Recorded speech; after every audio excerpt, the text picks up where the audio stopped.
نہیں دے سکے supreme court میں کیا دیں گے، آپ ہماری مدد کیجیے۔ حضرت مولانا نے فرمایا کہ میں جمعیت کا مالک نہیں، خادم ہوں، اپنی ورکنگ کمیٹی میں رکھوں گا، اگر اجازت دیں گے تو انشاءاللہ کام کریں گے ہم۔ کچھ دنوں کے بعد مولانا نے مجھ سے فرمایا کہ گلزار، بمبئی کے لوگ پورے ملک کے مدرسوں کو چلاتے ہیں، اٹھو کھڑے ہو جاؤ، اللہ کا نام لو، اللہ تمہاری مدد کرے گا۔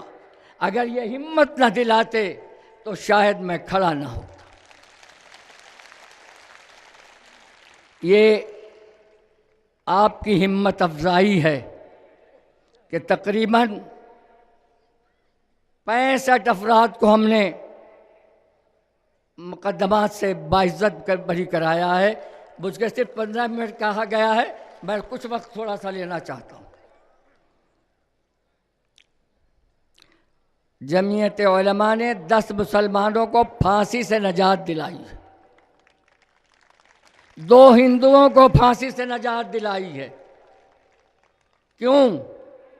بھائی چارہ، قومی یکجہتی ہمارا نظریہ ہے، اور ہم زبانی جمع خرچ نہیں کرتے، عملاً بتاتے ہیں کہ اگر ہندوؤں کو ضرورت ہوگی تو ہم اس کی بھی مدد کریں گے اور مسلمانوں کی مدد کریں گے۔ اور اس وقت تقریباً 465 لوگوں کے 65 مقدمات پورے ملک میں چل رہے ہیں۔ دعا کیجئے،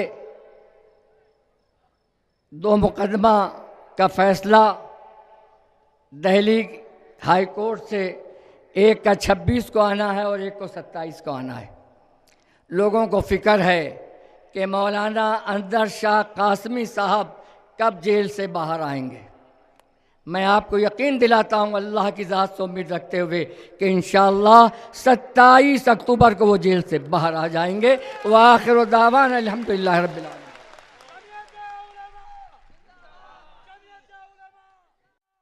اب اس وقت کچھ تجاویز ہیں جن کو آپ کو منظوری دینی ہے۔ ایک تجویز قومی یکجہتی سے متعلق ہے، اور ایک تجویز مسلم پرسنل لا سے متعلق ہے، اور ایک تجویز ریزرویشن سے متعلق ہے۔ تو